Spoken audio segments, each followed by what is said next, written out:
Merci de regarder Balafon Télévision. Bienvenue dans Tribune présidentielle. Retour ce soir sur l'élection présidentielle du 12 octobre 2025. Un scrutin très attendu au cours duquel des millions de Camerounais se sont rendus aux urnes pour désigner leur prochain président de la République. Dans l'attente des résultats officiels qui seront dévoilés par la voie habilitée, les tendances donnent l'avantage à certains candidats. D'autres, forts des procès-verbaux obtenus lors des dépouillements, semblent avoir déjà une idée claire de leur sort. Toutefois, la consultation électorale a revêtu un goût à la fois sucré, salé, amer ou acide pour de nombreux électeurs. Entre l'ouverture tardive des bureaux de vote, l'absence de noms sur les listes électorales d'Elections Cameroun, la difficulté à rentrer en possession des cartes d'électeurs, la délocalisation de centres de vote, l'absence de représentants de certains partis politiques dans les bureaux, les procédures de vote entachées d'irrégularités ou encore le dépouillement sous haute tension. La journée du 12 octobre 2025 a été émaillée d'incidents. Nous reviendrons en détail sur ces dysfonctionnements dans la seconde partie de notre émission. Pour l'heure, place au journal.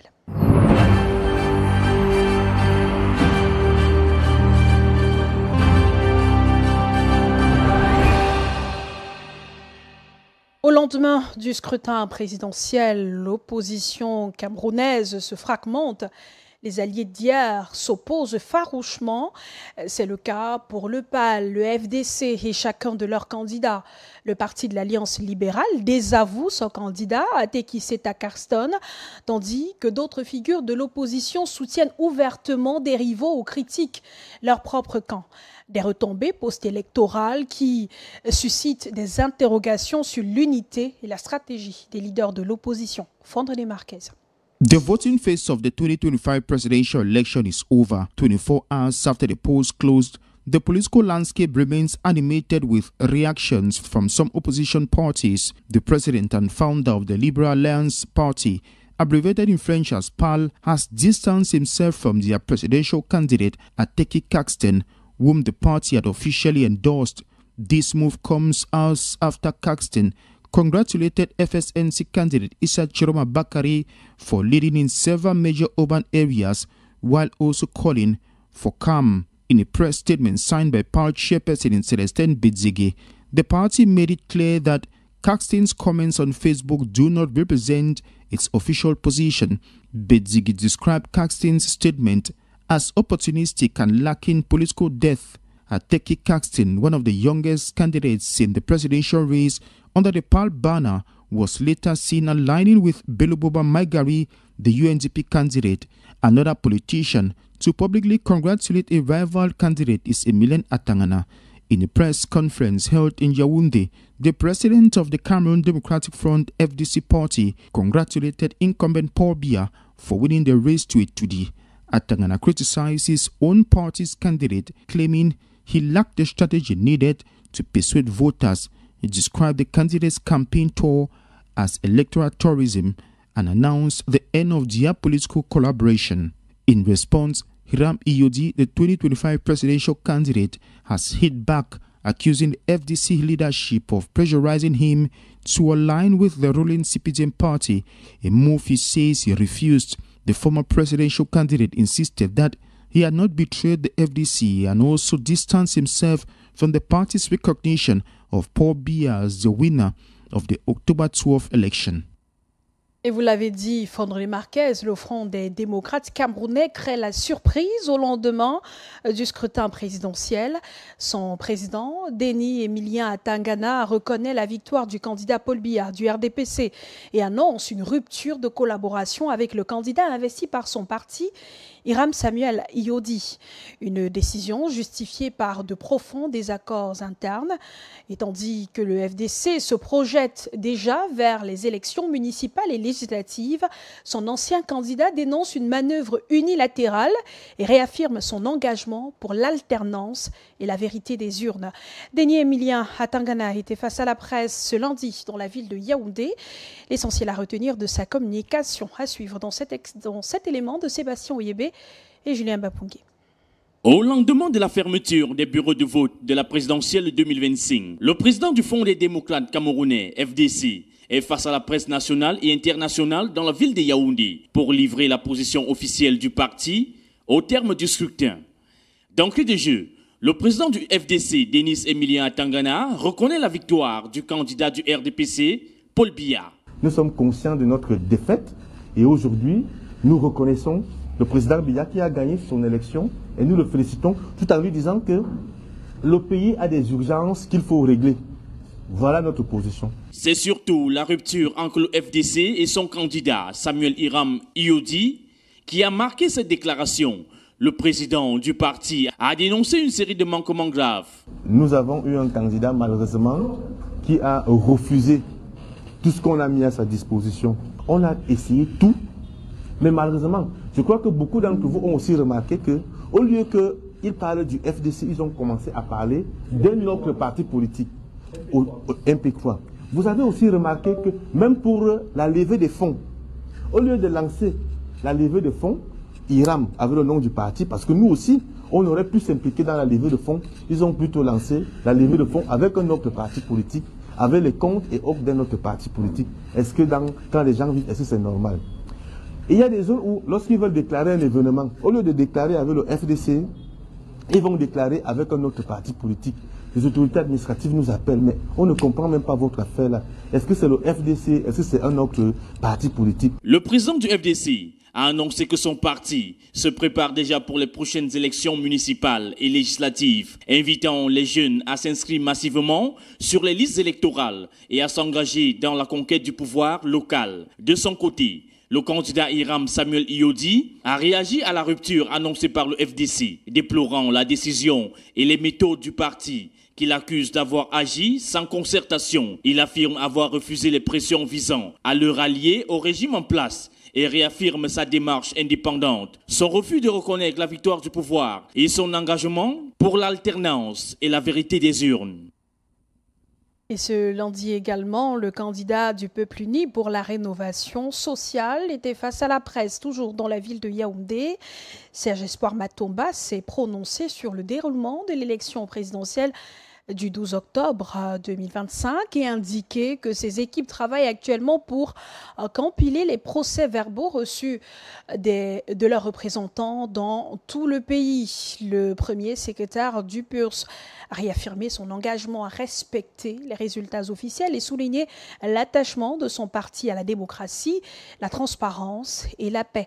Je vous invite à suivre Serge Espoir Matomba, candidat à l'élection présidentielle, dans cet extrait sélectionné par Sébastien Oyébé. Nous recevons de par nos différents représentants dans les différents bureaux de vote et dans les différentes régions les procès-verbaux. Donc, comme vous pouvez le constater sur certains de ces PV, nous avons les résultats pas seulement du candidat Serge Espoir Matomba, mais les résultats de tout autre candidat qui se trouve, qui a participé à cette élection.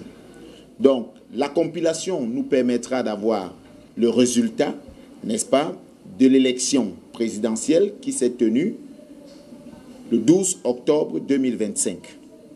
Mais en attendant, nous voulons rassurer nos électeurs, rassurer nos sympathisants, rassurer surtout tous les Camerounais que nous nous rangerons du côté du vote majoritaire au moment où les résultats seront prononcés par les instances habilitées à le faire.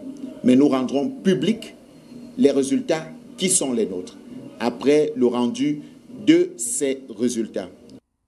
Et toujours en rapport, toujours au sujet de l'élection présidentielle d'hier, 12 octobre 2025, Maître Richard Tamfou exhorte les organisateurs des élections à agir de manière responsable.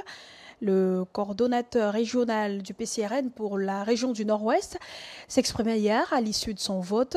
L'avocat au barreau du Cameroun reconnaît que des irrégularités ont été enregistrées dans certaines parties de la région du Nord-Ouest. Cependant, il encourage les militants du PCRN à ne pas baisser les bras. Il réagit au micro de Fon René Marquez. We should shun away from such acts of intimidation or violence because we should be respectful of the institutions, and we hope that at the end of the process, if everything is done in a normal way, I'm sure that at the end of the day we are going to have the leadership that we deserve.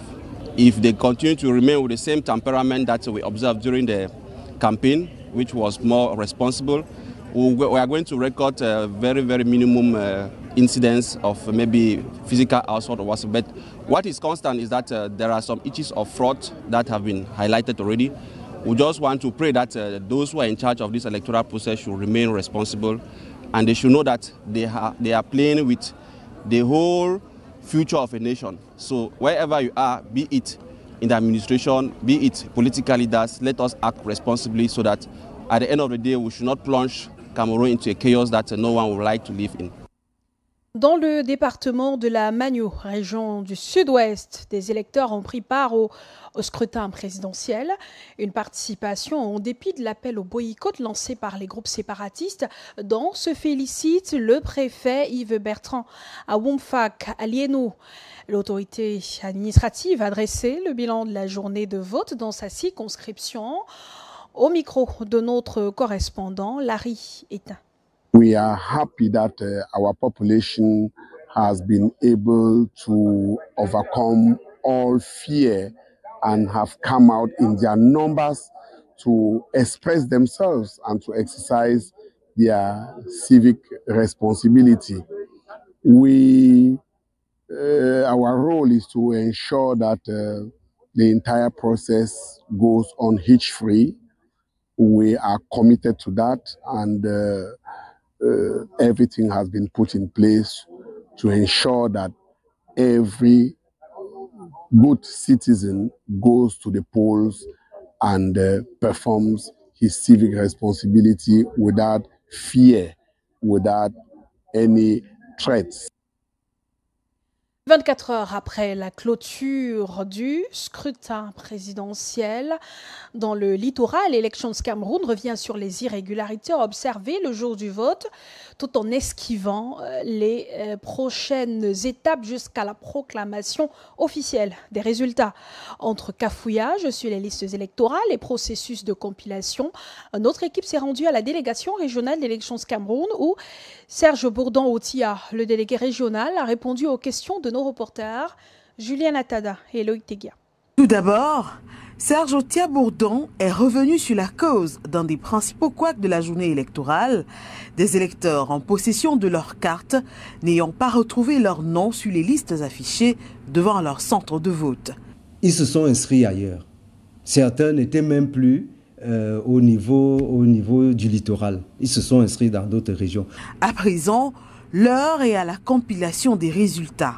Le délégué rappelle que les commissions communales disposent de 24 heures pour transmettre les procès-verbaux aux commissions départementales de supervision. Une fois que la commission départementale va commencer à recevoir les PV, cette commission également va commencer la compilation parce que la commission départementale est en charge de compiler les résultats dans tout le département. Et elle va à son tour dresser un PV qui sera adressé à la Commission nationale de recensement de vote. Donc c'est un travail qui va se poursuivre et qui est déjà à pied d'œuvre et jusqu'au résultat, à la proclamation des résultats. Bon à savoir, ces commissions départementales, à l'instar des commissions locales, sont des instances mixtes. Les commissions départementales sont présidées par le président du tribunal de grande instance et intègrent des représentants de tous les candidats, des LECAM ainsi que de l'administration. À la suite de ces travaux, elle va dresser un PV. Chacun représentant aura une copie de ce PV et par la suite, le PV sera transmis à la Commission nationale de recensement des votes. La suite du processus se poursuivra donc sous la supervision du Conseil constitutionnel qui a jusqu'au 26 octobre au plus tard pour proclamer les résultats définitifs de cette élection présidentielle.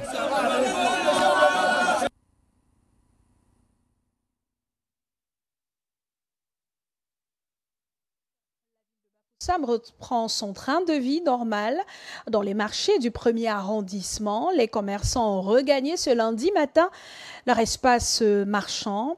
Hier dimanche, il était difficile de circuler dans les 3 arrondissements de la ville en raison de l'absence de moyens de transport. Quelques habitants du département de la MIFI s'expriment dans ce reportage de Franck Tassonquin. Les activités reprennent à Bafoussam, dans la région de l'Ouest, au lendemain du scrutin présidentiel du 12 octobre. Une très grande différence. Aujourd'hui, là, les activités sont en train de tourner. Hier, c'était comme une ville morte. Bon, aujourd'hui, là, chacun est rentré dans ses occupations et tout se passe bien, sans souci. Hier, avant d'arriver dans mon bureau de vote situé au niveau du feu rouge, je suis sorti avec ma bécane, ma moto. Mais il y avait plus de personnes qui recherchaient les motos pour arriver dans les lieux de vote. Et comme il n'y a pas de moto et de taxi dehors, le dehors était sec et puis il y a beaucoup qui allaient à pied et ce n'était pas aussi facile. Dans le premier arrondissement par exemple, les populations renouent avec les vieilles habitudes. Les espaces marchands sont réouverts. Les transporteurs reprennent le volant ainsi que les vendeurs à la sauvette et d'autres secteurs d'activité. À peine. Il fallait que tout Camerounais va remplir son devoir civique. Oui. Donc je ne regrette pas. Il fallait même qu'on fasse même deux jours. C'est qu'il n'y avait pas de problème. Camerounais normal ne doit pas manquer d'aller voter le jour des élections. Je ne regarde pas la recette de la journée. Oui, je ne regarde pas la recette de la journée. Parce qu'une fois en 7 ans, si je paie une journée pour aller remplir mon devoir civique, je ne regrette pas. Pour manger même, ce n'était pas aussi facile. Pas tout le monde était à la maison. Il y en a qui partaient voter, bon, et comme ça. Beaucoup de gens me marchaient même à pied pour aller voter. Il n'y a pas la moto. Non, il n'y a pas de problème. La vie a repris son cours de vie normal. Chacun va à ses occupations. Oui, le reste, on attend. À la veille de cette élection présidentielle, le préfet de la MIFI, Christophe Woudia-Fofié, a pris des mesures parmi lesquelles la fermeture des marchés, la restriction de la circulation et du déplacement des populations par véhicule ou tout autre engin entre les différents arrondissements dans l'intervalle 8h-18h, sauf les détenteurs d'un laissez-passer. 24 heures après l'élection présidentielle, la capitale régionale de l'Ouest retrouve son train de vie habituel. Et hier, 12 octobre 2025 était une journée cruciale pour le Cameroun. Bien avant 8 heures du matin, les électeurs se sont rendus dans les bureaux de vote pour choisir le prochain président de la République. Entre ferveur citoyenne et couac organisationnel, la journée électorale n'a pas manqué de rebondissements. Illustration à Douala 3e. Dans le département du Vouri, dans ce reportage de Julien Latadahe, Théo Danto. Dans certains centres de vote, des électeurs munis pourtant de leur carte d'électeur se heurtent à l'absence de leur nom sur les listes physiques. C'est le cas de cette femme pasteur venue accomplir son devoir civique. Malgré l'absence de son nom sur les listes affichées au centre de l'école publique de Ndorbe, où elle a l'habitude de voter, il apparaît bel et bien sur le site officiel d'Elections Cameroun. En tant qu'un citoyen camerounais, nous avons le devoir, et un citoyen céleste a le devoir de voter selon la parole de Dieu dans Romains 13. Et j'ai rencontré des difficultés ce matin. Je n'ai pas retrouvé mon nom au niveau de la fiche, donc la fiche des électeurs. Et la dernière fois, dans le retard de l'inscription, je m'étais réinscrite. Je suis allé même sur le site par lequel je pourrais avoir mon centre de vote. J'ai validé, malheureusement, mon nom apparaît directement, mais le centre de vote n'apparaît pas et je suis confuse. En tant que citoyen camerounais, j'ai le devoir de voter. Immédiatement, lorsqu'on va sur le site, je tape directement mon nom, ça sort avec toutes mes références personnelles qui sont vraies.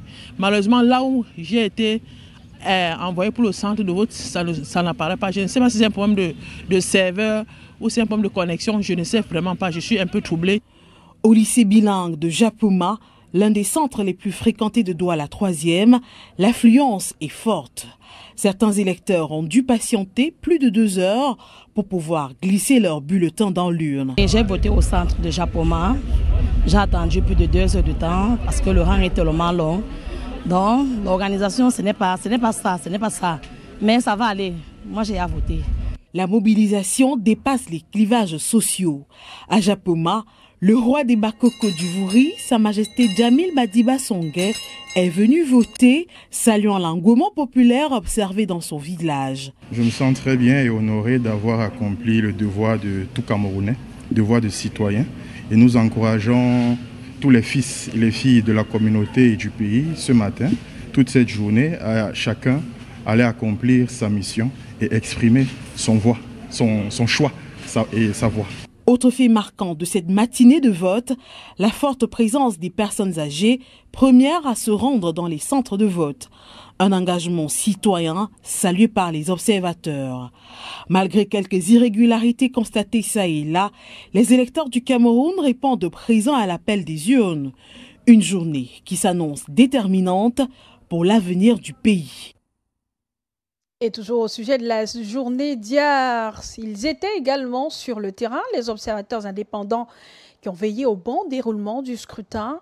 Parmi eux, Olivier Bigwe, le mandataire de l'ONG Un Monde à Venir, a déploré l'absence quasi totale des représentants de partis politiques, notamment ceux de l'opposition, dans plusieurs centres de vote. Une lacune qu'il évoque ici, au micro de notre reporter Théo Danto. Nous sommes là depuis 7h30. Nous avons vérifié les bureaux de vote à l'ouverture, voir si tous les documents ont été produits dans les PV et contrôler également si tous les bureaux, les partis sont représentés. Et jusqu'ici, l'observation que nous faisons, c'est que presque toutes les salles, tous les partis politiques ne sont pas représentés. On est à peine 2 à 3 candidats. L'accès est favorable pour les personnes handicapées et pour le moment, nous ne faisons qu'observer et nous notons.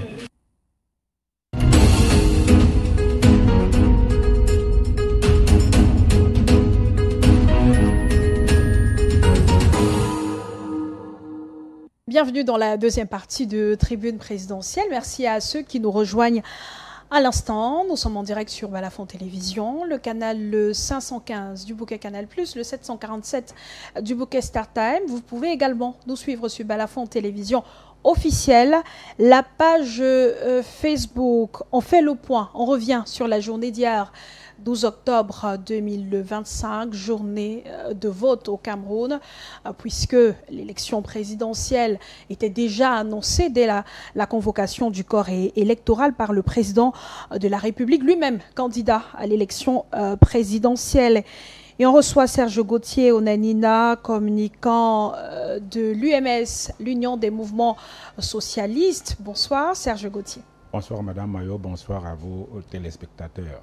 Votre leader, votre leader était candidat à l'élection présidentielle, Pierre Kwemo. Il a participé au vote. On ne l'a pas beaucoup vu, il ne s'est pas beaucoup prononcé, contrairement à d'autres candidats.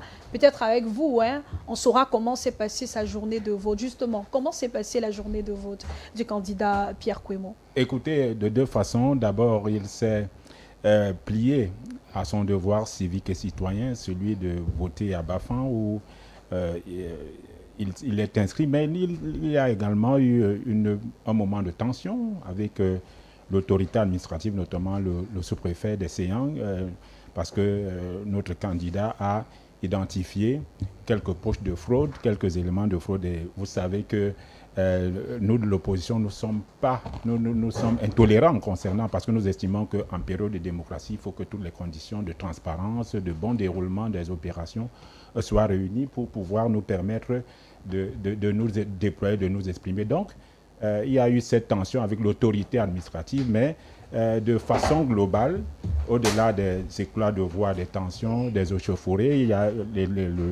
le vote s'est bien déroulé de son côté et il a rejoint ses quartiers après. Vous parlez d'un vote qui s'est bien déroulé du côté de votre candidat, mais de manière générale, quelle est l'observation faite tant par le candidat que par le parti lui-même? Est-ce qu'il y a un point positif à retenir de la journée d'hier? Ben écoutez, concernant, nous voulons déjà féliciter les Camerounais pour leur maturité, mais également les remercier pour avoir pris la peine pour la plupart de se déplacer pour aller voter. Évidemment, avec les résultats qui viendront, nous allons, et les analyses qui sont en train de se faire du côté de notre quartier général, nous ferons une comparaison claire entre, comment j'appelle ça, le nombre d'inscrits et le taux de participation, oui. Parce que c'est lui qui va déterminer clairement, au-delà, qui va venir confirmer, renforcer la thèse selon laquelle il y a une forte mobilisation de cet électorat, des électeurs. Donc nous sommes déjà satisfaits que, contrairement aux années antérieures, nous ayons vu beaucoup de citoyens qui se soient alignés autour des bureaux de vote pour pouvoir sacrifier à ce devoir civique. Et surveiller par la suite. On va revenir sur la mobilisation observée dès la fermeture des bureaux de vote. On a été rejoint par Pépin Bikaï, analyste politique. Pépin qui a participé d'ailleurs à l'édition spéciale d'hier sur nos antennes. Bonsoir Pépin, bienvenue. Bonsoir Claude, bonsoir à l'ensemble de mes co-panélistes. Bonsoir à nos millions de téléspectateurs qui suivent ce programme. Ismaël donc était également des nôtres hier en politique, membre de l'APC, l'Alliance pour le changement. Merci d'être des nôtres, bienvenue. Bonsoir Claude, bonsoir aux co-discutants de ce soir, bonsoir à vos millions de téléspectateurs. Vous me permettrez peut-être de dire un bonsoir à la famille Kenfak Tani, particulièrement à la petite Kenfak Abigail. Ismaël, vous venez toujours saluer les membres de vos familles sur mon plateau. Ce n'est pas un plateau de divertissement. Non, c'est des admirateurs de votre plateau qui nous demandent souvent de leur passer des bonsoirs sur votre plateau parce qu'ils dans ce cas, nous les saluons et nous saluons tous les Camerounais qui nous suivent. Voilà. Ismaël, donc, la journée d'hier, hier 12 octobre, était jour de vote au Cameroun. Avant de revenir sur ce qui n'a pas marché, est-ce qu'il y a un bon point à retenir de cette journée? Oui. Lequel? Le bon point à retenir déjà, c'est la victoire écrasante du candidat du FSNC. Comment parler de victoire lorsque les résultats n'ont pas encore été Je veux dire de victoire publiés. écrasante. Écoutez, je poursuis. Quand je dis victoire écrasante, dans les différents centres de vote que j'ai sillonnés et dans les différentes villes où nous avons des camarades qui nous ont envoyé les rapports des différents centres de vote. Je ne parle pas des bureaux, mais des centres. Voilà, donc la victoire était tellement écrasante que les autres n'ont vraiment pas existé dans les résultats que nous avons jusqu'à maintenant. Alors, maintenant, un point peut-être positif. Un autre point positif, dans l'organisation, la mobilisation. Non, la mobilisation. Je poursuivais en disant la mobilisation et le grand engouement des Camerounais qui, cette fois-ci, le taux d'abstention sera dû, cette fois-ci, aux manœuvres de l'administration et de l'ECAM. J'explique.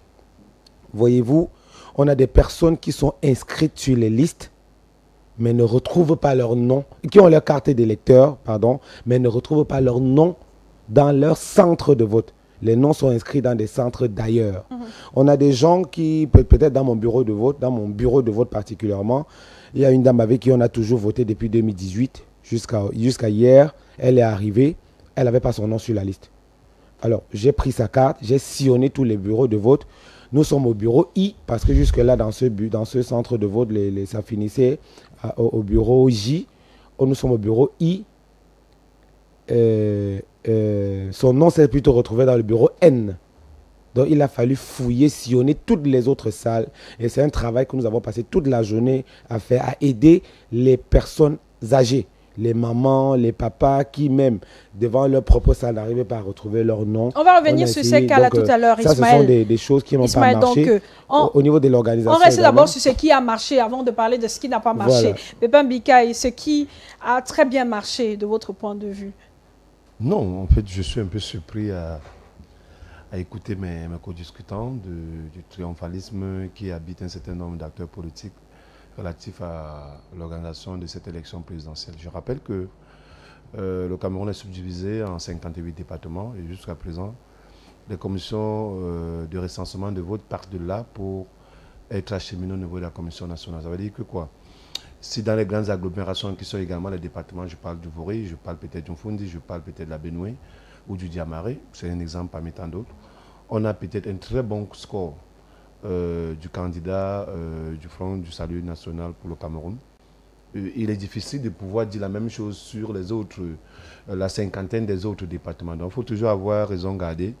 Les résultats que nous observons ne sont pas les résultats officiels, ça reste toujours tout simplement des photos que les uns les autres peuvent prendre à l'intérieur du bureau de vote lors d'un dépouillement, ce qui est d'ailleurs légal, parce qu'il faudrait faire en sorte que toute la suspicion soit estipée d'un tel processus. Bon, maintenant, moi je dis, j'ai remarqué également un très fort engouement, je l'ai dit à votre émission spéciale hier en soirée. Mais à un moment, on s'est dit que cet engouement était un peu trompeur. Moi, je prends un exemple. Dans mon bureau de vote où je coordonnais les activités, il y avait à peu près 306 inscrits. Et j'ai eu en fin de soirée 109 votants, donc soit un taux d'abstention pratiquement de 64%. Qu'est-ce qui peut expliquer cela? Justement, j'allais vous relancer dessus. Voilà. Qu'est-ce qui peut expliquer? Bon, est-ce qu'ils étaient absents? Est-ce qu'ils n'avaient pas de carte d'électeur? Peut-être pour faire rire le plateau, tous ont pris la poudre, en fait, ils ont pris la route du Canada. Ce qui explique leur absence. On n'en sait rien. Hein? Voilà, leur absence au bureau. Pour faire un peu sérieux, en fait, ça nous a surpris parce que j'ai fait également le tour d'un certain nombre de bureaux de vote. On était toujours dans les mêmes statistiques, à peu près entre 50 et 65% du taux d'abstention. Bon, mais ceux qui étaient là, néanmoins, ont bravé de leur courage pour pouvoir voter et s'assurer que les choses se déroulent dans de très bonnes conditions.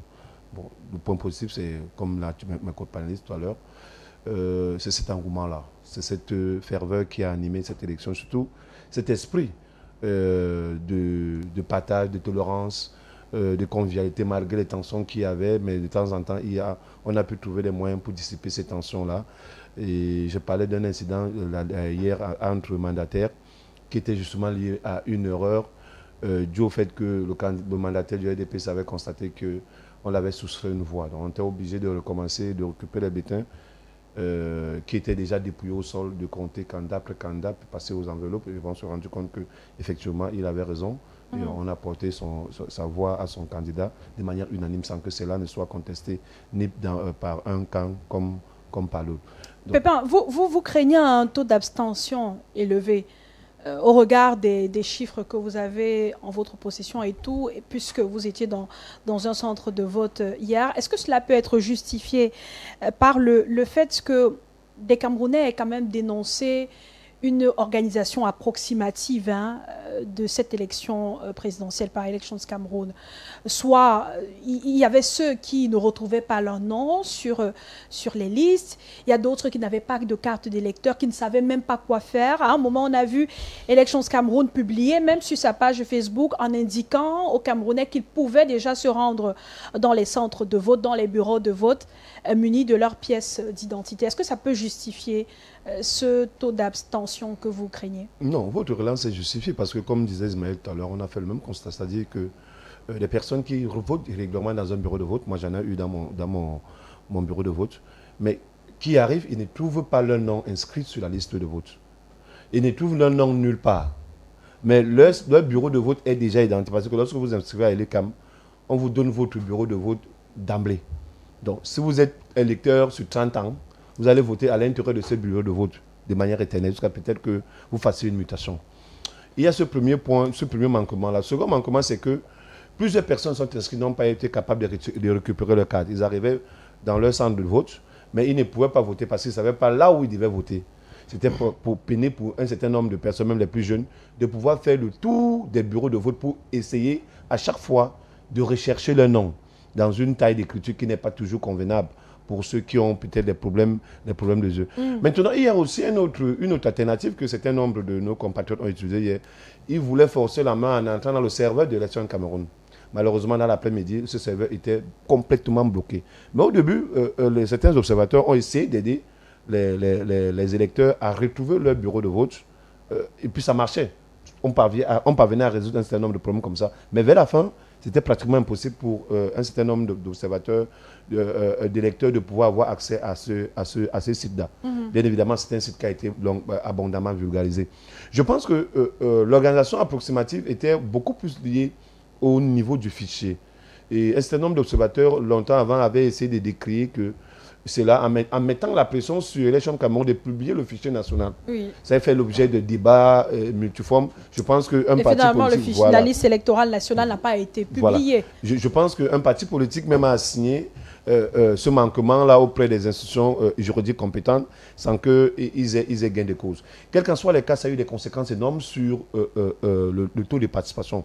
Moi, je pense que l'une des raisons fondamentales était au fait que la plupart des Camerounais qui sont déplacés en masse se sont découragés dans l'optique de pouvoir éternellement chercher leur nom, bureau de vote après bureau de vote. Quel qu'en soit le cas, chacun y est pour ses objectifs. On ne peut pas courir à chaque fois vers un électeur. Parce que le fait que vous accostez un électeur, ça peut paraître comme étant un rabattage dans l'optique d'orienter le vote. Oui, donc, une sorte d'influence. Voilà, oui. si vous le faites pour un électeur, 2 électeurs, et qu'on se rend compte que vous êtes en train de le faire, ça peut créer un incident à l'intérieur du centre de vote. Serge Gauthier, au micro de nos reporters et de nos équipes déployées sur le terrain, on a entendu beaucoup d'électeurs se plaindre. Ceux qui sont arrivés, comme l'ont dit Ismaël et Pépin, ceux qui sont arrivés dans les centres de vote et qui se sont rendus compte que leur nom ne figurait sur aucune liste et qui par la suite ont appris que les bureaux de vote même avaient été délocalisés, ou ceux même qui se sont rendus dans certains centres de vote et qui par la suite avaient appris que les centres de vote avaient été délocalisés sans communication massive autour de cette délocalisation-là, qui crée quand même un impact sur le scrutin, le déroulement du scrutin et tout le reste.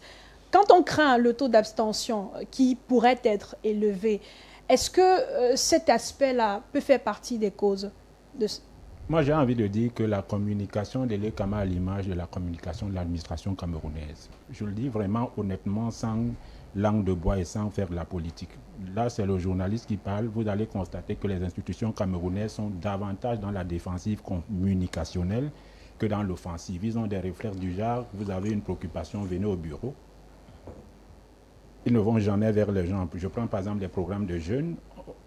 La jeunesse, ils se rendent compte que la jeunesse a des problèmes de mobilité ou bien d'accès à l'information. Ils demandent à ces jeunes de venir au bureau, eux qui n'ont pas le réflexe.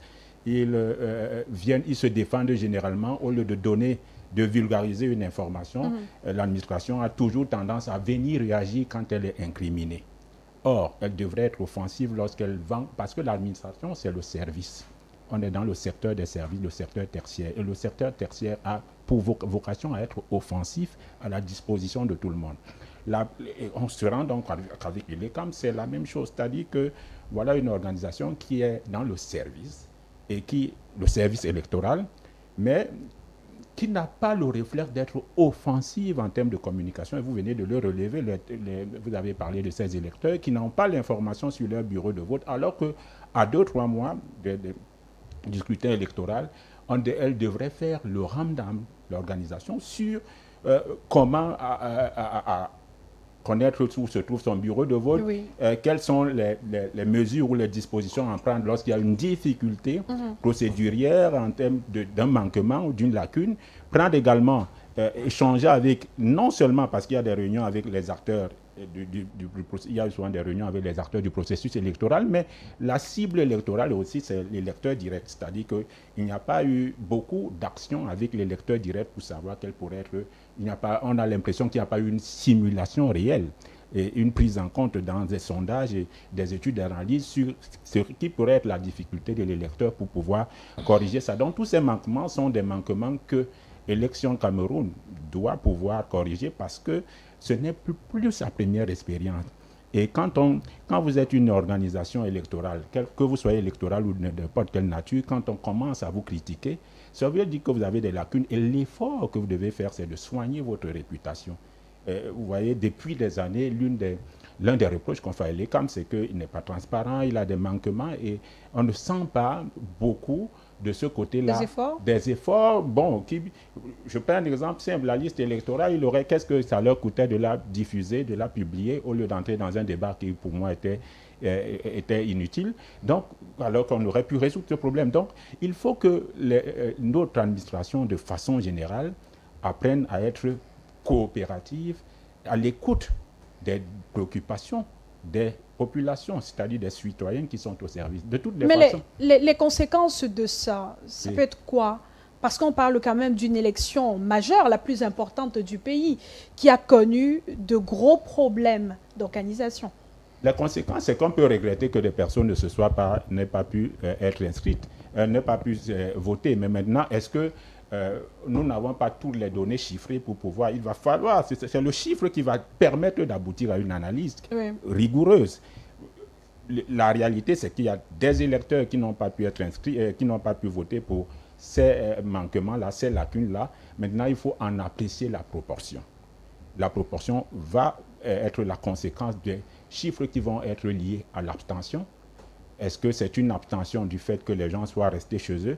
Est-ce que c'est une abstention du fait que les gens soit venu et n'ait pas pu voter, quelle est la proportion de ceux qui étaient là et qui n'ont pas pu voter? Parce que si on généralise, il y a aussi des gens qui sont restés chez eux, qui n'ont pas... il y a des gens qui... Moi, par exemple, je vous prends mon cas, j'aurais dû voter dans mon village, mais pour des questions purement politiques et pour des questions de pression, je n'ai pas pu faire la mutation, c'est-à-dire que quand je commence à communiquer pour mon parti, je ne peux plus faire la mutation parce que tout est déjà arrêté. Donc, il y a des gens comme ça, et on parlait pour blaguer des gens qui sont allés au Canada. C'est-à-dire que, est-ce qu'il y a eu cette possibilité de mutation? Donc, on ne peut pas imputer ça de façon péremptoire et définitive à seulement ce désagrément.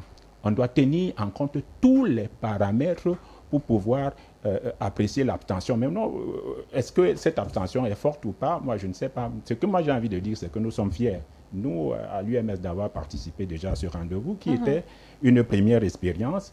Et nous voulons remercier tous les Camerounais qui nous ont accordé non seulement leur suffrage, mais également qui ont été à l'écoute de notre vision. C'est-à-dire que, parce que vous savez qu'une campagne présidentielle, une élection présidentielle, c'est un projet que l'on vend aux gens et on apprécie. Le retour, c'est sur la base des résultats que nous sommes en train d'analyser et nous verrons bien en quoi nous en tirerons les leçons pour voir s'il faut les améliorer, pour améliorer ou pas. Dans tous les cas, comme nous le disons dans notre quartier général et dans nos équipes, demain commence aujourd'hui et dès que nous avons ces résultats qui sont en pleine analyse, nous verrons bien en quoi est-ce que, si le projet est accueilli, s'il faut encore l'améliorer ou bien s'il faut plutôt approfondir dans la communication, sa vulgarisation. Ismaël, donc tout à l'heure vous avez évoqué certaines irrégularités. On va revenir sur le cas de ces personnes, par exemple la dame dont vous parliez hier, qui est arrivée dans un bureau de vote qui a trouvé qu'on avait déjà voté pour elle. On avait déjà voté à sa place. Mais il y a un autre cas qui est aussi revenu. On a été obligé à un moment donné de communiquer à la place d'Elections Cameroun en demandant à ceux qui avaient déjà voté de retourner mettre les empreintes, de retourner signer, parce que dans les bureaux de vote, ils n'avaient pas été encadrés par les agents d'Elections Cameroun. Est-ce qu'il y a des cas comme cela, vous les avez aussi rencontrés dans les centres de vote que vous avez visités hier? J'ai visité 4 centres de vote hier. J'ai fait le tour pour voir, parce que vous savez, nous sommes des acteurs, nous sommes sur le terrain depuis beaucoup d'années aujourd'hui. Et ce n'est pas parce que notre candidat a été recalé que nous devions rester les bras croisés, puisque le combat, c'est un combat perpétuel. Alors, pour le cas que vous signalez tout à l'heure, il y a la première chose pour aller dans ce cas, c'est que Elecam n'a pas pris le temps de former les personnes qu'elles envoyaient dans les bureaux pour travailler en son nom. Ça, c'est la première chose. Je sais que dans certaines antennes communales, les représentants de l'administration et de l'ECAM ont eu 2 jours d'échange, pas de formation, d'échange. Mercredi et samedi, avant l'élection. C'était largement insuffisant. Nous qui sommes dans les formations politiques, pendant qu'on prépare les élections, nous prenons pratiquement 1 mois pour former nos représentants dans les bureaux de vote. Parce que moi, je suis un formateur, je pense que Pépin le sait également. Nous formons les représentants et ça nous prend 1 mois. On fait des simulations, c'est-à-dire qu'on donne des bulletins aux gens et on leur demande de remplir pour voir s'ils ont assimilé ce qu'on leur a transmis pendant la période. Et l'ECAM a eu 2 jours d'échange avec des gens qui allaient dans les bureaux pour leur première fois, parce que j'ai été tiraillé dans au moins 7 des 14 bureaux de vote de mon centre, parce qu'il fallait à chaque fois venir indiquer aux représentants de l'ECAM comment est-ce qu'il fallait remplir, comment il fallait faire le calcul du pourcentage des voix. Là, vous êtes même loin. Le premier problème, c'était l'accueil même de l'accueil de l'électeur. Quand j'arrive au centre de vote de l'école publique, non, l'école maternelle de Bilongué, je trouve une dame qui dit qu'elle a fini de voter.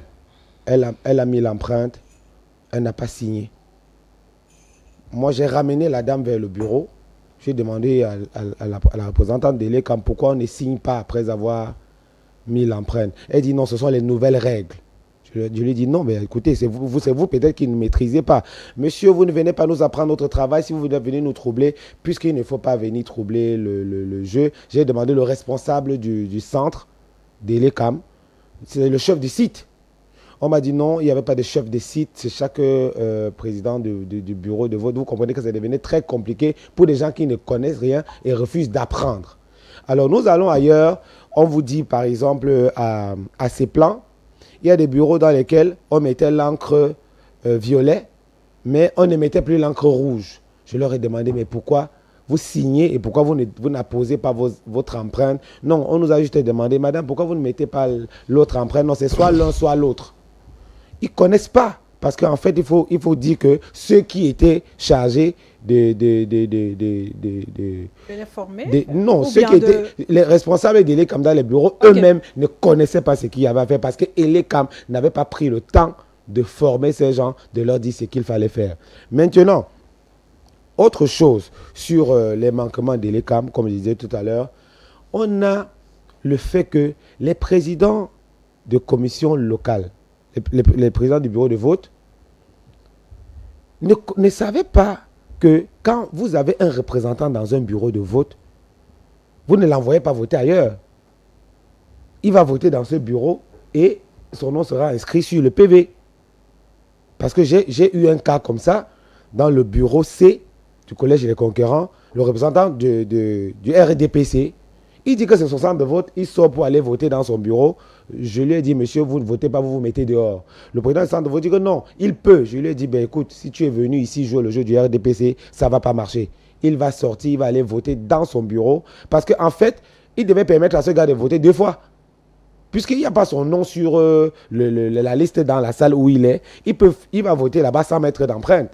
Et là, il pourra rentrer dans son bureau, voter pour une 2e fois. Et ça nous a donc permis d'attirer l'attention des représentants des autres partis politiques. Il faut surtout signaler que, bon, c'est un autre plan sur lequel on va revenir, les partis politiques ont largement, mais alors catastrophiquement échoué au niveau des représentants. Et c'est cette question que je veux adresser à Alex Nguepi qui fait son entrée. Il n'y en avait pas.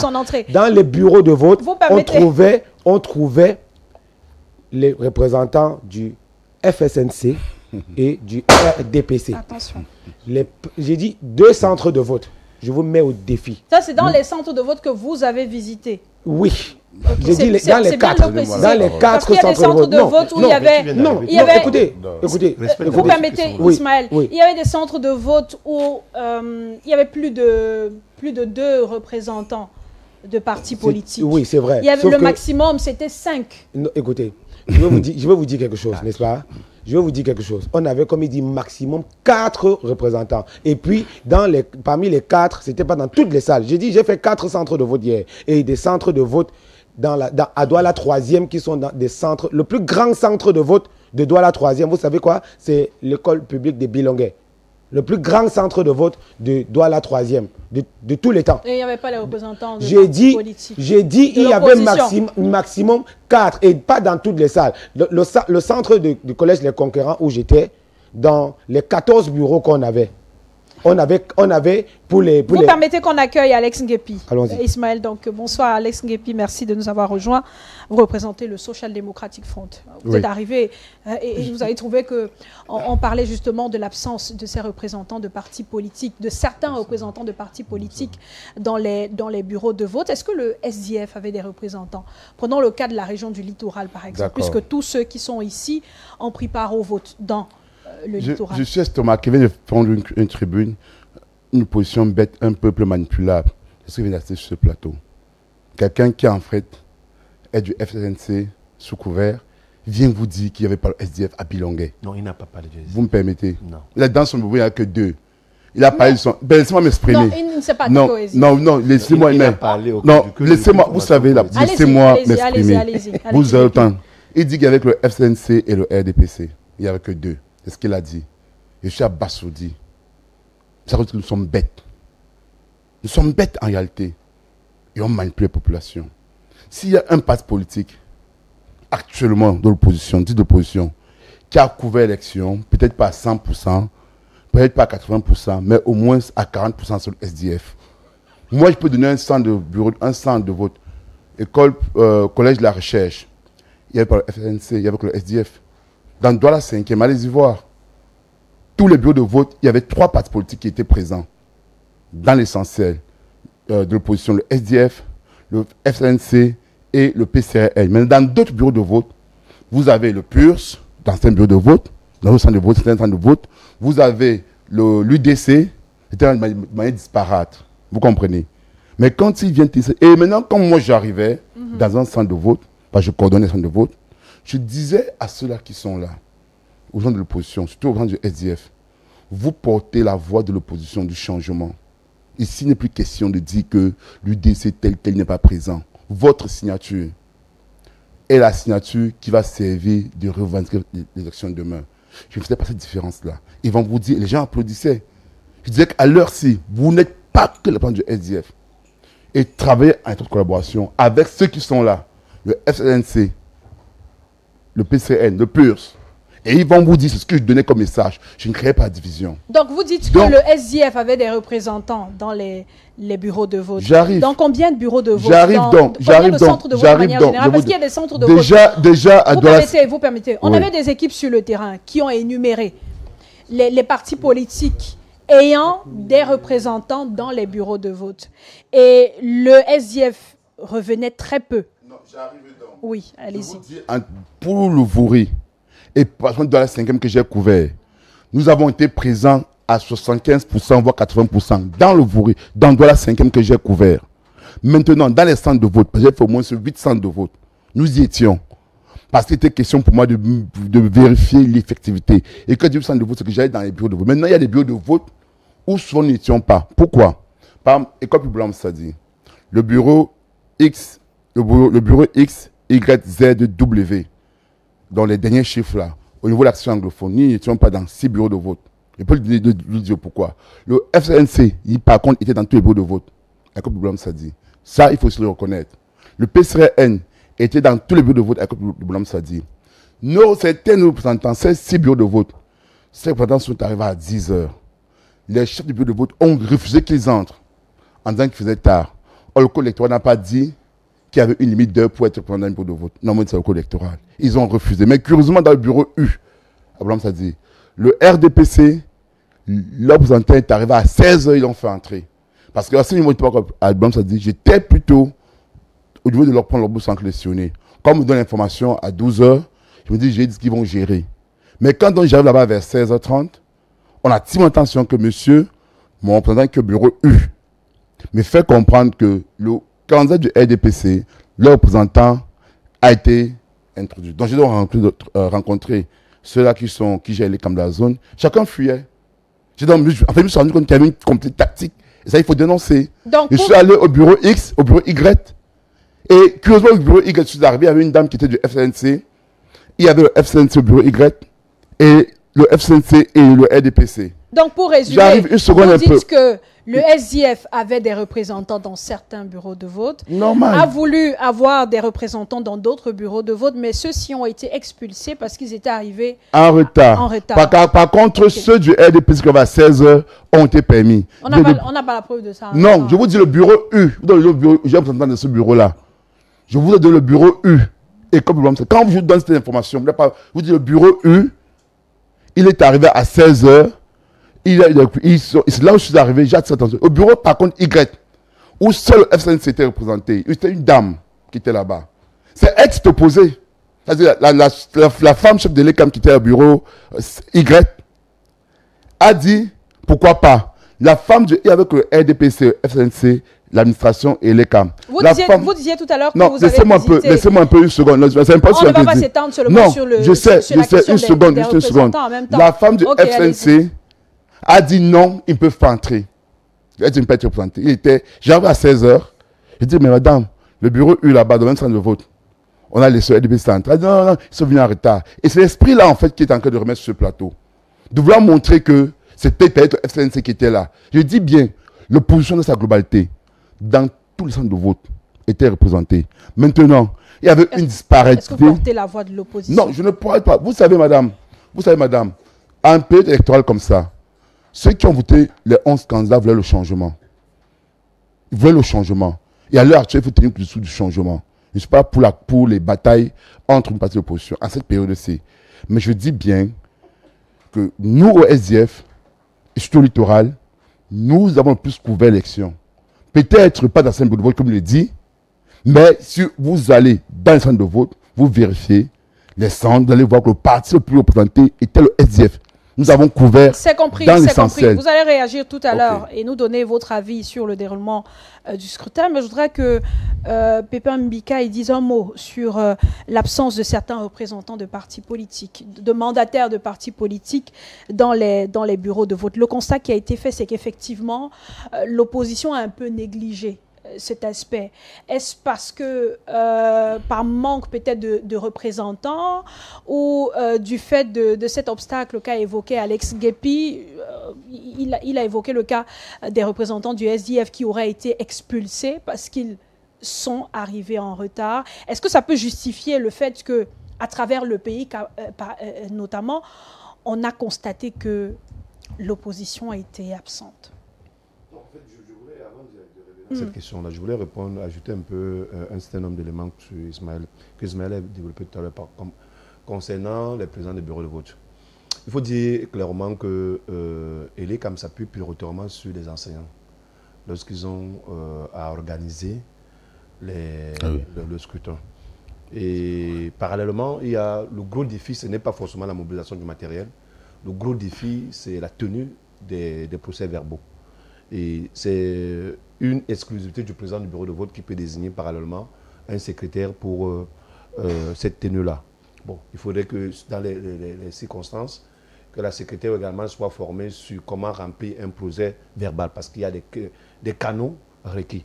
Autre chose, le matériel dont tu parles tout à l'heure, le critère, en fait, les consentants voulaient que lorsque quelqu'un a voté, qu'il mette des empreintes et puis qu'il plonge son doigt sur l'encre indélébile qui est nettoyée par la présidente ou bien l'assistant de la présidente qui est le représentant du MINAC. Et par la suite, que celui qui a voté puisse signer. Bon, mais d'autres personnes ont confondu, je sais de quoi je parle, l'encre rouge à l'encre bleue. Je connais même un président du bureau de vote qui a pris l'encre bleue, qui a versé dans l'encre rouge. Et du coup, les premiers votants qui sont arrivés ont eu les empreintes bleues au lieu d'avoir les pouces bleus. Donc, ce sont des trucs qui peuvent arriver lorsque quelqu'un n'a pas très bien assimilé les notions de la formation. Mais ça ne veut pas dire qu'on ne lui a pas dit comment ça, puisqu'on lui a donné l'encre bleue, on a donné le rouge, et on a donné les éléments de remplissage lorsque ça finit. Tout était... en fait, chaque président de bureau de vote avait ce package-là. Mais au niveau de l'opérationnalité, d'autres ont confondu peut-être le stress, peut-être pour leur première fois. Et puis, il ne faut pas oublier, moi, j'ai eu des personnes en fait, d'un certain âge qui ont l'habitude de voter, donc je me disais que ça ne sert plus à rien de les orienter. Mais au finish, je me suis retrouvé en termes de les orienter par rapport à ceux qui votaient plutôt pour la première fois. Donc il y a cette psychologie-là. Bon, maintenant, je reviens sur votre question et à la suite de la réaction d'Alex. Alex dit des contre-vérités qui sont forcément pas vraies. Notamment le fait qu'ils disent qu'un mandataire aurait interdit qu'un autre mandataire puisse avoir accès à la salle. Non, c'est exclusivement du ressort du président du bureau de vote. Pas de l'avis du mandataire. Je n'ai pas dit que c'est opposé. Non. Pas qu'elle interdit. Ok, une opposition, une interdiction. Je pense qu'il faut trouver la nuance. Moi, personnellement, j'ai reçu la mandataire de l'UNDP à 14h. Elle était la bienvenue. J'ai reçu le mandataire du SDF à 12h45. Il était la bienvenue. Autant de mandataires, autant de procès-verbaux adressés. Et cela participe à la clarification du jeu électoral à l'intérieur de ce bureau de vote.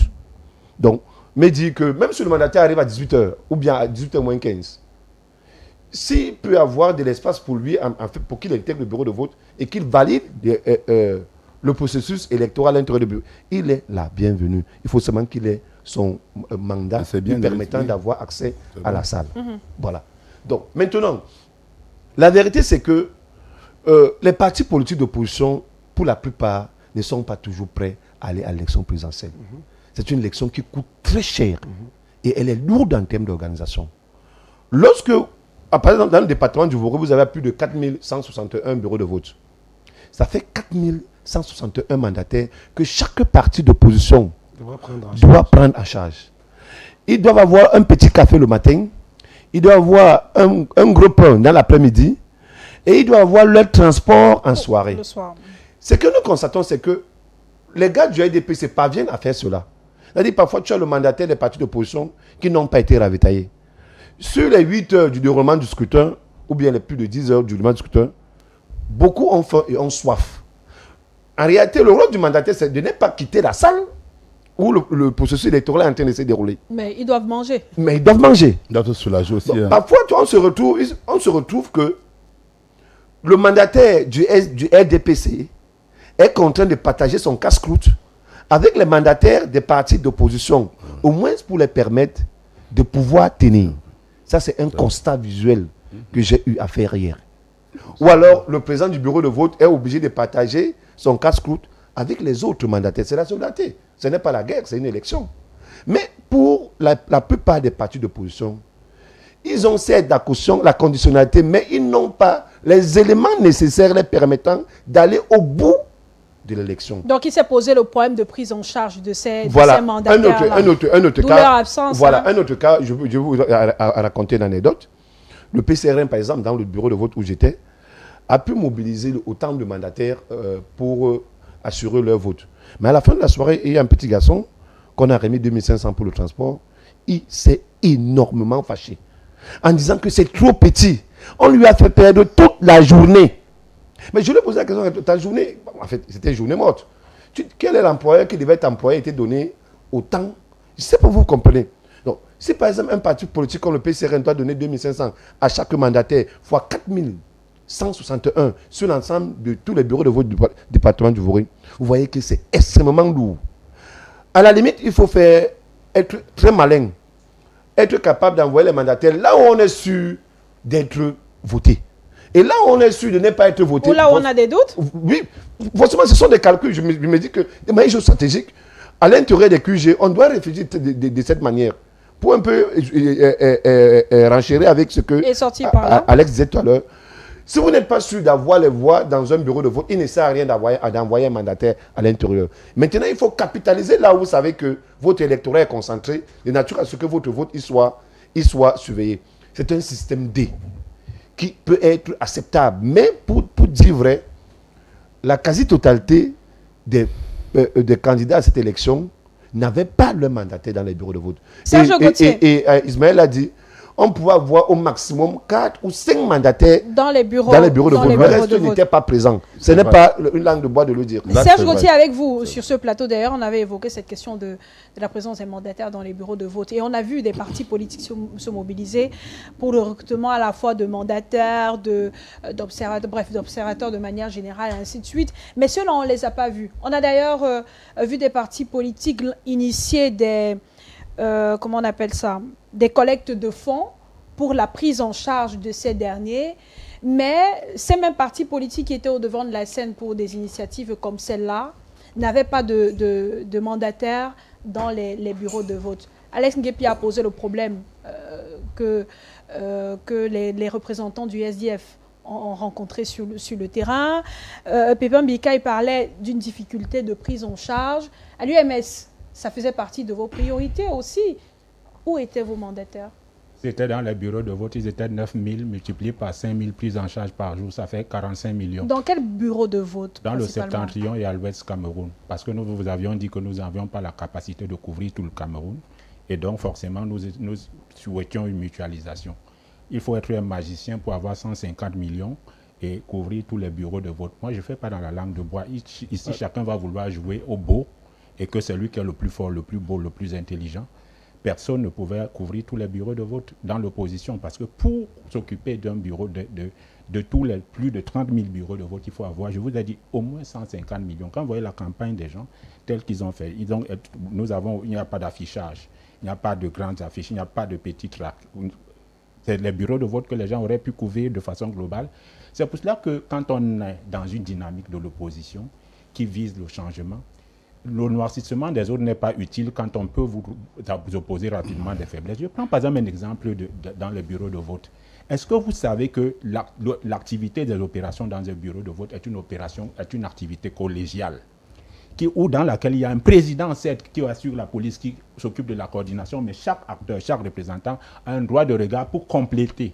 Il est un complément du travail du président qui peut avoir des lacunes, qui peut avoir des problèmes de concentration, qui peut avoir des problèmes de distraction. Ce n'est pas une situation d'inimitié. Ce n'est pas une situation de rivalité.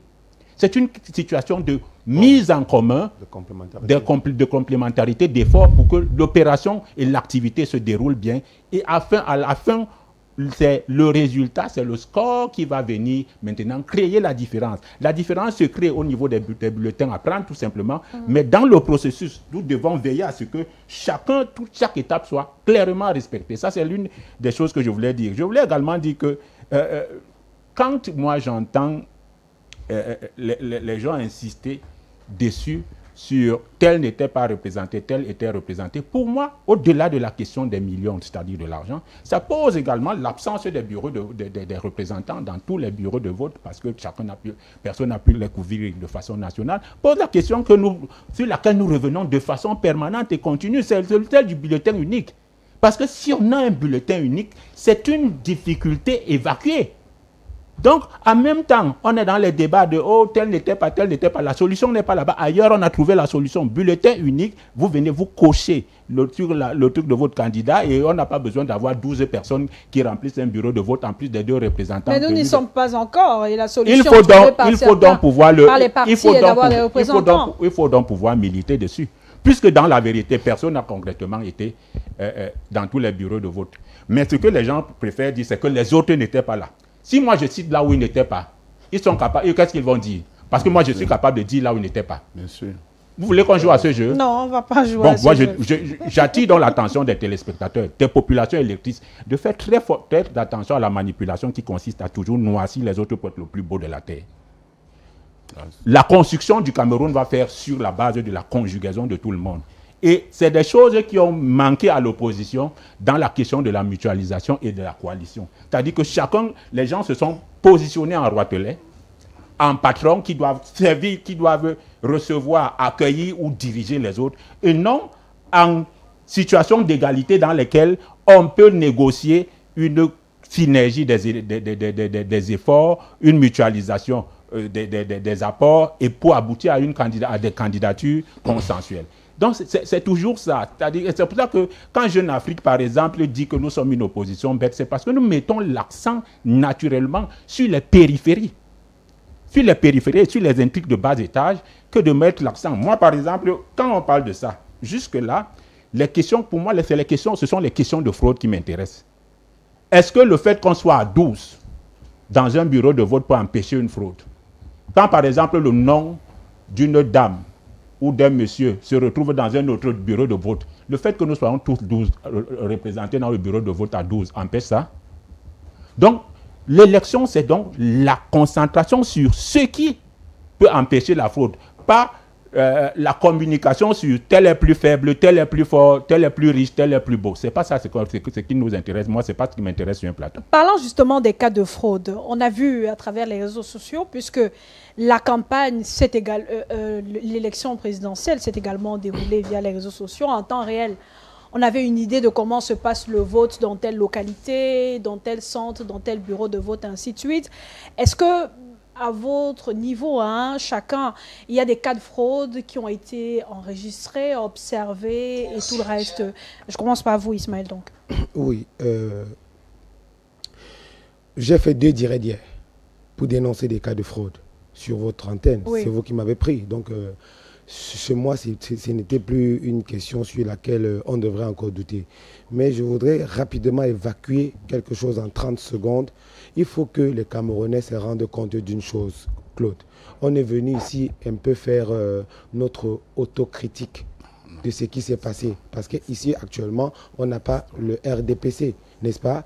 On doit pouvoir nous regarder dans une glace, dans un miroir et nous dire, nous avons fauté ici, pourquoi nous avons encore laissé arriver? L'élection présidentielle, on a dit, c'est la rencontre d'un homme et le peuple. On est d'accord? Les gens viennent sur le plateau, vous disent qu'ils sont allés au voix bébé. Ils sont allés faire des galops d'essai. On ne va pas à l'élection présidentielle. C'est votre interprétation de leurs propos? Non, c'est-à-dire, non, c'est mon interprétation et c'est l'interprétation des Camerounais qui nous ont suivis et écoutés. Excusez-moi, d'accord? Je n'ai pas coupé quelqu'un ici. J'ai dit ceci, ok? Il n'y avait pas les représentants. Ce n'est pas comme pour dire que c'était pas comme pour cracher sur tout. Comme pour dire, voilà encore une lacune sur laquelle nous sommes tombés alors que nous avons dit être très forts. Tirons-en une autre leçon. On est d'accord. Mais est-ce que ces lacunes, on va sortir de là. Est-ce que ces lacunes-là enregistrées, dénoncées, ont entraîné automatiquement des fraudes? Bien sûr, parce qu'à un moment donné, par exemple, un exemple. À un moment donné, d'accord, je ne voudrais pas attaquer un parti politique, parce que moi, je n'étais pas dans la course. On est d'accord, mais je suis un observateur, j'étais sur le terrain. Alors, on a le deuxième vice-président du SDF qui nous avait dit qu'il avait déjà 31 500, il a dit à la télé, c'est passé sur vos antennes, mandataires pour couvrir le territoire national. Je vous dis, allez dans le centre de vote du collège Les Conquérants et du collège La Bergère. Dans la 3e, il n'y avait pas de représentants du SDF. Ça m'a fait mal. Et pourquoi tu ne parles pas ceux qui ont pris 6 milliards pour couvrir et qui n'ont pas couvert? Il y a eu un incident. Le représentant du SDF. Le responsable du SDF. C'est terrible parce qu'en fait, voilà. Non, quand je le dis, c'est pour qu'ils rentrent dans leur QG. Il faut qu'ils rentrent dans leur QG et essayer de corriger. Madame, est-ce que tu es candidat? Il faut qu'ils entrent dans leur QG pour essayer de corriger parce que c'est un problème. Moi, je vous ai dit depuis hier, on avait, si j'ai dit que dans un centre de vote où il y avait 14 bureaux, le PCN n'avait que 5 représentants dans les 14 bureaux. Est-ce que c'est pour dire que le PCN n'a pas travaillé, mais pour dire que c'était insuffisant? Et donc, la question que tout le monde a soulevée, si on n'a pas pu avoir la mutualisation autour d'une candidature, on aurait tout au moins pu avoir la mutualisation autour des personnes pour représenter. On n'est pas encore arrivé à la possibilité d'avoir le bulletin unique. Et si chacun dit qu'il y va de ses moyens, alors l'élection présidentielle, on ne va pas là-bas pour blaguer. Parce que si vous ne pouvez pas me dire que vous avez donné 30 millions de caution et ne pas pouvoir avoir 150 millions pour mettre les gens dans les... 30 millions et 150 millions, il y a quand même un écart. Oui, il y a une fois. Non, c'est-à-dire que c'est pour ça qu'on vous dit que quand vous donnez donc 30 millions là-bas, c'est parce que vous êtes sûr que vous avez les 150 millions. Parce qu'on a toujours dit, tous ceux qui ont refusé la coalition, on dit que tous les candidats qui ont refusé la coalition, on dit que le combat n'était pas autour de la mutualisation, c'était autour de la surveillance. Et alors, c'est là où tout le monde a échoué en fracas. On échoue en fracas, pourquoi? Parce que la fraude, l'absence des représentants. Vous avez lancé 2 fois sur la fraude. Vous êtes resté sur le sujet des représentants. L'absence des représentants crée la fraude à quel niveau? Vous permettez, s'il vous plaît. Alex Ngepi, des cas de fraude enregistrés. Avant la question des cas de fraude, le SDF de manière générale, comment il a observé, comment il analyse le déroulement du scrutin de 8h à 18h? Il s'est bien passé jusqu'au dépouillement? Oui, madame, vous savez, c'est un plateau sérieux. Non, on ne va pas se répondre, on n'a pas le temps pour ça. Je sais, c'est mon temps de parole que je prends, c'est mon temps de parole. Ok. C'est un plateau sérieux. Vous avez un individu qui vous dit, qui vous fait comprendre qu'il était observateur de quoi? Qu'il a mandaté. Il vous a cité le nom, le mandat, rien. En fait, ce sont des haineux qui viennent là, qui veulent créer la division d'opposition camerounaise. Et ils citent particulièrement le SDF. Mais ils ne citent pas les partis qui ont collecté 6 milliards pour avoir des représentants. Ils ne les citent pas. Ils ne citent pas ceux qui ont mis 400 millions pour les représentants. Ils ne les citent pas. Donc, ils viennent déverser sa bile, sa haine. Et c'est ça qui divise l'opposition camerounaise. C'est ça qui dérange l'opposition camerounaise. Je veux vous aider, Ngepi. Bon, maintenant, ceci étant dit, nous passons dessus. Oui, passons pour les cas de fraude, et hormis les fraudes, ok, je suis arrivé au lycée de Lorpont. Le proviseur de lycée de Lorpont a mis les gens, a dit aux gardiens, à la police, de demander aux Camerounais qui veulent entrer, voter, de montrer les cartes d'électeurs. C'est une situation que j'ai résolue là-bas. Il dit aux gens qui vont à la barre, c'est leur pont. Il exige qu'ils disent aux gardiens que montrez votre carte d'électeur avant qu'on vous laisse l'accès. Or, le code électoral n'a pas prévu ça. Ce sont des mécanismes qui permettent plus ou moins. Pour le cas de fraude, il y a eu un cas de fraude bien particulièrement dénoncé à Bas-Foot. À Bas-Foot, nous avons 3 centres de vote où le sous-préfet, les sous-préfets de ces zones-là ont donné l'ordre qu'on vienne arrêter les représentants des partis politiques et qu'on laisse de l'ECAM et du RDPC, l'administration. Il y avait le SDF qui était représenté, il y avait notre parti politique, j'oublie le nom, toujours un parti politique qui était représenté dans 5 bureaux de vote. On les a arrêtés, on les a baignés dans une gendarmerie. J'ai même fait un communiqué dessus, c'est sur ma page Facebook, on partagé partout. Et quand on les a libérés vers 16h, ils sont arrivés, les PV étaient remplis, signés. On a dit signer, on dit, mais on vous ne signez pas, vous êtes des ambazoniens. Voilà un cas de fraude. Et vous serez surpris de voir que le parti pouvoir va remporter l'élection au nord-ouest. Vous serez surpris. Bafoul particulièrement, nous avons eu le même cas à Kumba, les mêmes cas qu'on a arrêté nos représentants, les empêcher d'être dans les bureaux de vote. Mais au-delà de ça, dans l'ensemble, l'élection, elle s'est bien passée? Non, là où je peux parler pour l'élection, à Douala 5e, du moins où vous avez les représentants, oui, à Douala 5e, de manière générale, l'élection s'est bien passée. C'est-à-dire que je ne peux pas dénoncer quelque chose de particulier. Pour l'instant, je n'ai pas encore suivi un rapport qui m'est revenu concernant Douala 5e d'un cas probable. Mais dans le nord-ouest, il y a eu des cas de fraude à grande échelle. Et je pense que notre parti politique, au moment venu, ils vont faire un communiqué dessus pour dénoncer. Et on espère aussi que le Conseil constitutionnel va tenir compte. Parce qu'il faut dire aux gens, c'est que nous sommes un parti politique qui a beaucoup payé pression présidentielle. Nous avons beaucoup payé. Et quand on va dans un bastion reconnu comme le bastion du SDF et qu'on empêche à nos représentants et qu'ils viennent, ils voient que les unes sont bourrées, alors on se pose des bonnes questions. Est-ce que c'était une élection? On a vu, on a suivi le directeur général des élections. Ce sera la question de sortie. Le directeur général des élections s'exprimait hier, donnait un point de presse et exprimait sa satisfaction à la suite de l'organisation de cette élection présidentielle.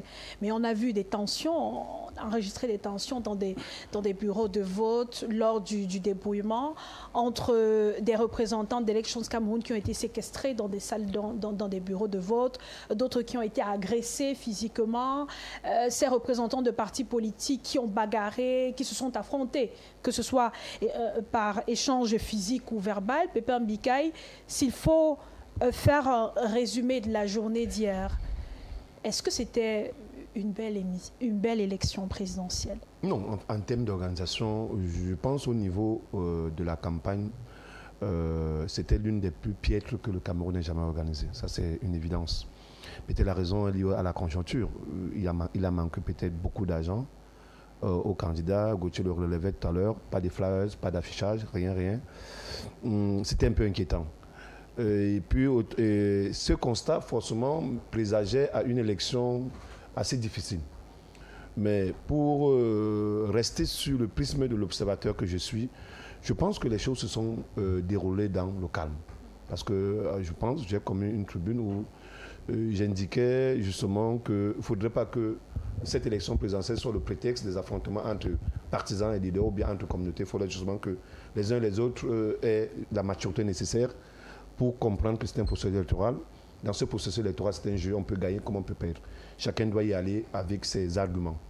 Bon, maintenant, dans le déroulement du scrutin d'hier, on l'a dit, on l'a relevé, vous avez fait le terrain avec l'ensemble de vos reporters, il y a eu une forte mobilisation. Il y a eu de manière générale une élection très apaisée. Maintenant, il y va de la sensibilité de tout un chacun. Moi, dans mon bureau de vote, j'ai usé de mon charisme pour que les choses se passent selon les règles de l'art. Tout le monde, peut-être, ne traîne pas le même charisme. Des gens peuvent avoir des écarts de langage qui peuvent heurter X ou Y. Les mandataires peuvent venir dans les bureaux de vote en victime résignée, compte tenu, en fait, tout est fonction de ce que leurs formateurs les ont dit pendant la formation. J'imagine que si c'est Ismaël qui formait ces gars, il les a préparés à la guerre. Certainement, si c'est Nguepi, non, pas du tout. Certainement, il les a préparés aussi à la guerre. Ah bon? Donc, vous dites la boule de cristal? Non, j'ai dit. Oh, c'est ça. Si. Non, il n'y a pas de si qui tiennent. Arrêtez un peu ça. Non, il n'y a pas de si qui tiennent à vous. Il ne faut pas faire ça. On passe de ça. Oui, 10 secondes pour conclure. Lorsque nous avons accueilli la plupart des mandataires par rapport à cette élection, moi j'ai vu plutôt un esprit de solidarité, d'entraide, de complémentarité. Et les PV qui ont été signés, notamment sortant de mon bureau de vote, étaient signés sur la base des mandataires qui étaient là. C'est-à-dire que lorsqu'un mandataire n'est pas là, il n'a pas de droit au PV. Il ne faut pas qu'on se leurre. si le SDF n'est pas représenté dans un bureau de vote, il ne viendra pas prendre... Pourquoi parce que le SDF Si le PCR n'est pas représenté dans un bureau de vote, il ne viendra pas... Mais tu ne peux pas parler de... Il ne viendra pas prendre le Serge Gauthier, peut-être des choses à améliorer. C'est vrai que la prochaine élection présidentielle, c'est dans 7 ans, mais il y a des régionales qui s'annoncent, les législatives et municipales. Avec ces irrégularités enregistrées en termes d'organisation et tout le reste, qu'est-ce qu'on peut bien améliorer? D'abord, la présence des bulletins dans les bureaux de vote. Ensuite, le fait que les noms bien toilettés, le fichier électoral, et l'améliorer de façon... Le nom de mon père y est toujours. S'arranger à ce que les électeurs se retrouvent sans difficulté, communiquer suffisamment 2 à 3 mois avant, longuement et abondamment sur tout le processus, toutes les difficultés, les corriger et les améliorer de façon très rapide. Parce que le but d'une élection, c'est on va s'auto-évaluer. Et l'une des choses aussi très importantes qu'il faut souligner, c'est qu'il n'y a pas eu de mort. Parce qu'il y a eu des échauffourées quelque part dans le secteur Lyon, avec pas de mort. Oui, avec une destruction d'un véhicule de nos FDS. Mais de toutes les façons, il faut qu'on en arrive à un système dans lequel les plaintes soient l'exception. Et c'est ce travail-là que devrait effectuer Elections Cameroun. Je voudrais... On n'a plus le temps, juste une minute. Non, on n'a pas une minute. 5 secondes. Maxi. Non, en fait, je renchéris un peu sur ce que disait Gauthier. Il est quand même publié à peu près 8 millions, 10 000. Voilà. Mais en réalité, il y a un gros problème. On ne sait pas si ces 8 millions de lecteurs sont effectivement vivants. Parce qu'on a comme l'impression qu'à l'intérieur de ces chiffres-là, il y a au moins... Ça peut aussi justifier l'abstention. On a énormément de nos compatriotes qui n'existent plus. On en saura un peu plus. Voilà. Donc, mon père, par exemple, qui est décédé depuis 2019, son bureau de vote, son centre de vote était à la Bergère. Aujourd'hui, on l'a muté, on l'a retrouvé hier au lycée d'Oyak. Un décédé ne peut pas voter à la place d'un député parce qu'on vous voit. Là où ce n'est pas le bon point de non, on parle de l'abstention. Le taux d'abstention. Pour le toilettage, c'est parce que quand quelqu'un décède, vous ne le signalez pas. On a signalé. On le signale avec l'acte de décès. Il faut aller l'ECAM. Bien sûr. Vous devez aller à l'ECAM. Je l'ai fait. Et dire que ceci et cela. Je l'ai fait. Ça fait partie des éléments à corriger. On va sortir de l'émission. Merci messieurs. Merci à vous également de nous avoir suivis. Très bonne fin de soirée. Rendez-vous demain, 19h30.